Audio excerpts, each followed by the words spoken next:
March 14, 2024. Maplewood, Virginia. 6:34 p.m. The camera is mounted high on the rear wall of the house. Fixed. Motion activated. No audio. Residential CCTV. Installed years earlier after a break-in down the street. Never upgraded. Never tested beyond confirming it's still turned on. It is not meant to capture anything important. The frame shows a stone patio. Uneven flagstones. Early spring light thinning into gray. In the center sits an elderly white woman in a wheelchair. 82 years old. White hair pulled neatly back. Hands resting where they always do, on the armrests. She faces the yard, not the camera. At the left edge of the frame, the back door opens. A man steps outside. He is 35. Medium height. Slender build. Wearing navy blue medical scrubs. His beard is closely trimmed. His hair is dark, covered by a simple knit cap he wears at work. Functional. Modest. Unremarkable. A Muslim home health nurse at the end of a long day. His name is Amin Turner. The timestamp reads 18 hours 34 minutes and 2 seconds. Amin walks toward the wheelchair without hesitation. This is routine. Hundreds of days have ended this way. He stops in front of her. Places his left hand on the armrest to steady himself. Bends slightly at the waist. For 4 seconds, he kisses her on the mouth. Not a peck. Not a gesture of habit. A real kiss. The woman in the wheelchair lifts her hand and touches his cheek. Her fingers linger. The motion is slow, deliberate, unmistakably affectionate. No one is acting. No one is watching. This is not caregiving protocol. This is not confusion. This is not exploitation. This is intimacy. Amin straightens, steps behind the wheelchair, wraps his hands around the handles. At 18 hours and 35 minutes, he pushes her toward the house. They disappear from the frame. The camera stops recording. Exactly 31 seconds. This is the last time Amin Turner is seen alive. 11 days later, Maplewood will already be exhausted. By then, the city will have searched. Volunteers walking tree lines and drainage ditches. Flyers taped to grocery store windows. His face cycling on local news broadcasts beside the words, "Missing Caregiver." Most people will accept the simplest explanation. Random abduction. Crime of opportunity. Wrong place, wrong time. Some will whisper something else. A Muslim man. A visible beard. A polarized country. But investigators do not work from whispers. They work from patterns. And this pattern does not point outward. It points inward. Toward a family. Toward money. Toward a house in Maplewood where a woman sat alone for years, waiting for someone to care whether she was still alive. To understand why Amin Turner was killed, you have to go back 3 years. To September 12, 2021. That is when Margaret Hargrove's life breaks in half. The crash happens at 4:18 p.m. A pickup truck runs a red light and slams into the driver's side of Margaret's sedan at nearly 50 miles per hour. She survives. Her spine does not. Multiple vertebrae shatter. Surgeons stabilize what they can. The damage is permanent. Margaret will never walk again. She is 79 years old. Before the accident, she lived independently. Drove herself to church every Sunday. Volunteered at the food pantry. Balanced her own checkbook. A lifelong Christian. Methodical. Self-reliant. After the accident, she comes home in a wheelchair. And her family vanishes. Her son visits twice in the first year. Her daughter once. Her grandson never. Medical records show no cognitive decline. No dementia. No confusion. Fully lucid. But investigators will later find her journal. November 2021. My family disappeared the moment I became inconvenient. I was only valuable when I could write checks. Margaret turns 80 alone. She spends hours staring out the front window, watching cars pass that never stop. The phone does not ring. On December 14, 2021, she hires help. A home health nurse assigned through Premier Care Services. His name is Amin Turner, 32 years old at the time. Born in Richmond. First in his family to attend college. Enrolled in nursing school until his mother is diagnosed with stage 4 cancer. Amin drops out to care for her. She dies 6 months later. He never returns to school. Instead, he becomes a certified home health nurse. His file is flawless. 8 years of experience. No complaints. Near-perfect evaluations. He arrives at Margaret's house on his first day to find an elderly woman sitting in her wheelchair by the window, staring at nothing. She does not acknowledge him. She has given up on people. Amin does not force conversation. He does not try to cheer her up. He does not rush. He asks one question. What's your favorite meal? Not what do you need. Not what does the doctor say. What do you want? Margaret turns. No one has asked her that in years. Lasagna, she says. My husband's recipe. 2 days later, Amin brings groceries. Sets everything at counter height so she can help from her wheelchair.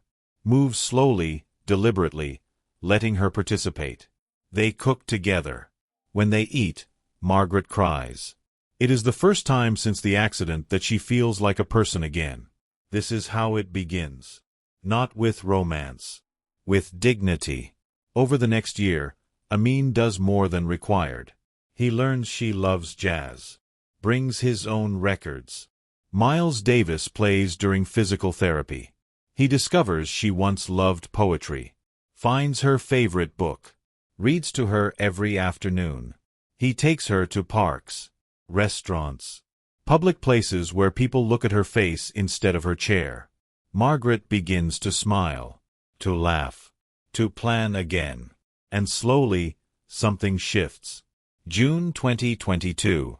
Margaret asks the question she has been carrying for months. Why waste your time with a broken old woman? Amin does not hesitate. You're not broken, he says. You're just waiting for someone to remind you that you're still here. That is the moment Margaret understands what is happening. She is falling in love. She does not say it. She is 80. He is 33. Different faiths. Different lives. Impossible. She convinces herself it will pass. It does not. By 2023, Amin feels it too. The way she watches him when she thinks he is not paying attention. The way her face softens when he enters the room. He pulls back at first. Reinforces boundaries.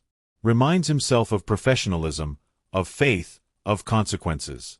But time erodes resistance. On September 8, 2023, Margaret says it aloud. I'm in love with you, she says. Not because you care for me. Because of who you are. I know this is wrong. I know people would judge us. But I had to tell you. Amin leaves without answering. Margaret does not sleep that night. The next morning, Amin walks directly to her wheelchair. Kneels so they are eye to eye. I don't care that you're 82, he says. I don't care what anyone thinks. I love you too. They become a couple that day. They keep it secret. They know her family would never understand. Not the age difference. Not the faith difference. Not the fact that love arrived where obligation failed. Watch closely now. Because the story does not turn on violence first. It turns on paperwork. March 5, 2024. Margaret Hargrove calls her attorney and revises her will. She believes she is protecting the man who gave her 3 years of dignity. She does not know she is placing him in danger. The consequences of that decision are already moving. Quietly, deliberately, off camera. The threat. March 5, 2024. Maplewood, Virginia. 3:12 p.m. Margaret Hargrove sits at her dining room table with a straight back and steady hands. Across from her, the attorney lays out the documents. Standard language. Clear revisions. Nothing rushed. Nothing improvised. No confusion. No hesitation. No doubt. Margaret is 82 years old. Her mind is intact. Her intent is precise. She changes her will line by line. Her son's share is reduced. Her daughter's share is reduced. Her grandson's share is reduced. Amin Turner is added. $2.5 million. The house. All remaining assets. Then, one final clause. If any beneficiary is convicted of any crime against Amin Turner, their inheritance is void. Donated in full to charity. The attorney reads it aloud. Margaret nods. She signs. At 3:19 p.m., it becomes binding. What Margaret does not know, what she cannot know, is that her attorney's assistant, Karen Ross, is Christine Hargrove's closest friend from college. That relationship does not appear anywhere in the paperwork. But it will matter more than anything Margaret signs that day. March 8, 2024. 9:42 a.m. Karen Ross makes a call from her office. She chooses her words carefully. Not alarmist. Not casual. Concerned. Your mother revised her will, she says. Most of the estate goes to the caregiver. Christine Hargrove does not ask about her mother's health. She asks one question. How much? When she hears the number, she ends the call and immediately dials her brother. That night, the Hargroves gather at Bradley's house. Phone metadata will later confirm all three devices are present in the same location for over 2 hours. No spouses. No children. Just them. The tone is not grief. It is urgency. Bradley paces the living room. Christine sits rigid on the couch. Tyler leans against the counter, arms crossed. Bradley speaks first. We need to challenge it. Christine already knows the answer. That'll take years, she says. And we'll lose. She's been evaluated. She's lucid. Tyler exhales slowly. So what's the alternative? No one answers immediately. Bradley stops pacing.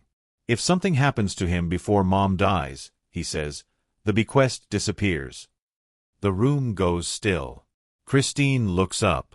What are you saying? Bradley lowers his voice. I'm saying he can't be around to collect. No one says the word kill. They do not need to. Police will later recover deleted messages from all three phones. Fragments. Half-sent thoughts. Carefully phrased language. March 9th. Bradley, we can't let him take what's ours. Christine, this feels wrong. Bradley, what's wrong is him manipulating Mom. Tyler, I might know someone. But this is serious. Bradley, do we have a choice? They frame it as necessity. Not violence. Not murder. A solution. March 10th, 2024. At 2:17 p.m., Tyler places an 8-minute call. The number belongs to Vincent Cross. Former Marine. Dishonorable discharge. Multiple assault charges. A man who understands force as a service. Vincent listens. He does not ask for names. He asks for payment. $50,000. Half now. Half after. No delays. Tyler agrees. The money moves quietly. March 11th. Bradley withdraws $25,000 in cash. March 13th. Another $25,000. No corresponding expenses. No legitimate explanation. Just envelopes. While the family panics, Vincent and his partner begin working. They park 3 blocks away from Margaret's house. They watch. They note when Amin arrives. When he leaves. What car he drives. They learn his routines. 3 days of surveillance. This is not spontaneous. This is surgical. January 18th, 2024. Weeks earlier, Bradley had shown up at his mother's house unannounced. The first visit in 8 months. Phone records show he had spoken to his accountant the week before, asking about early access to inheritance. He walks in and stops cold. Margaret and Amin sit close together, hands intertwined, laughing. Not patient and nurse. A couple. Bradley explodes. He's taking advantage of you. Margaret does not raise her voice. Where were you, she asks, when I was alone? Bradley storms out. He does not come back to reconcile. He comes back with a plan. March 14th, 2024. A Thursday. Amin's last workday before a scheduled week off. Margaret has purchased a ring. Simple. Gold. She plans to propose that evening. Amin does not know. Vincent and his partner do. At 11:03 a.m., Bradley texts Tyler. Today. Tyler responds. Already in motion. The day unfolds normally. Breakfast. Therapy. Music. They sit on the patio just after 6:30 p.m. The camera records. At 6:34 p.m., the kiss. At 6:35 p.m., they leave the frame. This footage will later be shown to 12 jurors. It will explain everything. Inside the house, Amin helps Margaret settle in. He says he needs to run errands. She asks him to stay for dinner.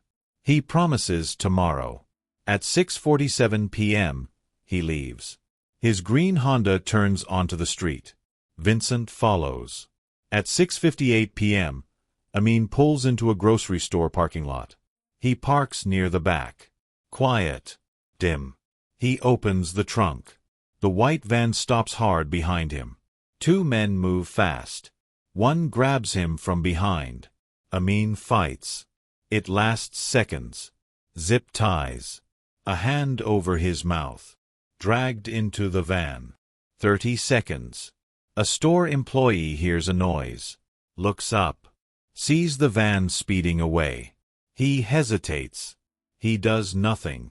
Amin's car sits abandoned. Door open. Trunk open. Phone inside. Security notices at 7:44 p.m. Police are called. By then, Amin Turner is already at the warehouse. Inside Unit 4B, Vincent speaks. He explains why this is happening. That a family paid for it. That it's business. That Amin stood between them and $2.5 million. At approximately 7:45 p.m., Vincent strangles Amin Turner. 3 minutes. Then silence. They lock the door. They leave. 2 hours later, Tyler meets them at a rest stop. He hands over the second envelope. Is it done? He asks. Vincent nods. He's gone. Tyler goes home. He sleeps. At 9:30 p.m., police arrive at Margaret's house. She has been waiting by the door. When the detective tells her Amin's car has been found abandoned, she understands immediately. She tells them everything. The relationship. The will. The family's anger. The detectives listen. And for the first time, the case shifts. Because random crimes do not follow inheritance schedules. And they do not begin with surveillance. The pattern. March 15th, 2024. Maplewood Police Department. 8:04 a.m. By the next morning, the case has already been mislabeled. Local media refers to Amin Turner as a home health aide. Some reports say nurse. Others get the details wrong entirely. But inside the police department, the language is precise. Amin Turner, male, 35, Muslim, certified home health nurse, 8 years of documented experience. The distinction matters. Because this is not a case about confusion. It is a case about intent. Detectives begin where intent leaves residue. Phone records, bank transactions, property ownership, digital traces people assume no one will ever look at. They start with the family. Bradley Hargrove arrives at the station at 9:11 a.m. He is composed, cooperative. He wears a button-down shirt and speaks in measured sentences. He says he was home the night Amin disappeared. His wife confirms it. Christine Hargrove arrives at 10:02 a.m. She says she was at work until 8 p.m. Time cards and co-workers support the claim. Tyler Hargrove arrives just after noon. He says he was at a business dinner. Receipts. Credit card timestamps.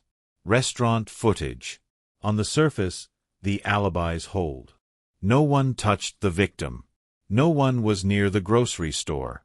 No one was at the warehouse.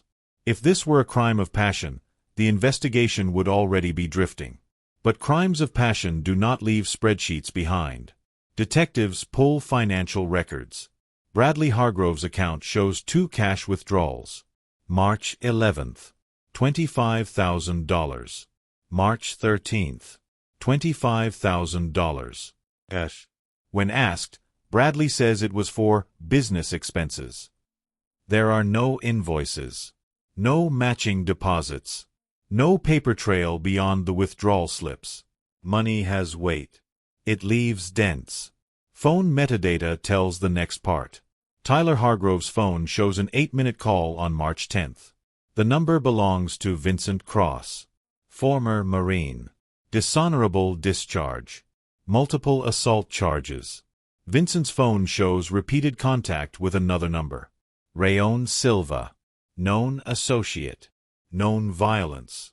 Now the case exhales. The warehouse becomes the focal point. Riverside Industrial Park. Unit 4B.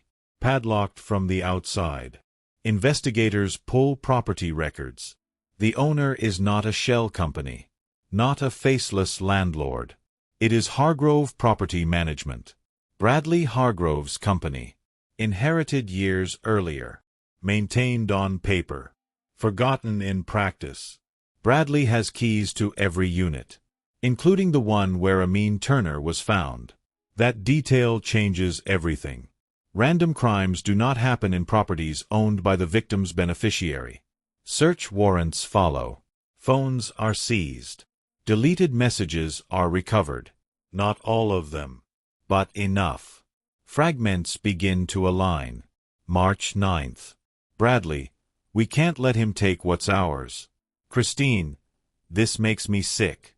Bradley, he's manipulating her. Tyler, I know people, but this is serious. Bradley, do we have a choice? They never say his name. They never say kill. They speak in abstractions. Because abstraction feels safer than truth. Surveillance footage fills in the gaps. A white van is spotted near Margaret's neighborhood for 3 consecutive days. The same van appears near the grocery store on March 14th.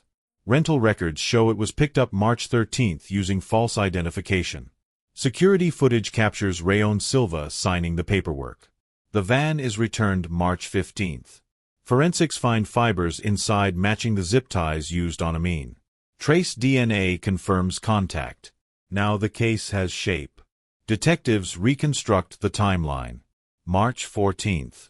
6:34 p.m. The kiss. 6:35 p.m. Amin and Margaret leave the patio. 6:47 p.m. Amin drives away. 6:58 p.m. Grocery store parking lot. 7:45 p.m. Estimated time of death. Then a message. March 14th. 6:42 p.m. Tyler Hargrove texts Vincent Cross. Target leaving now. Green Honda. Plate Charlie, Delta, 7283. 7 minutes before Amin leaves the house. Which means Tyler was watching. Or someone was watching for him. Arrests come quickly after that.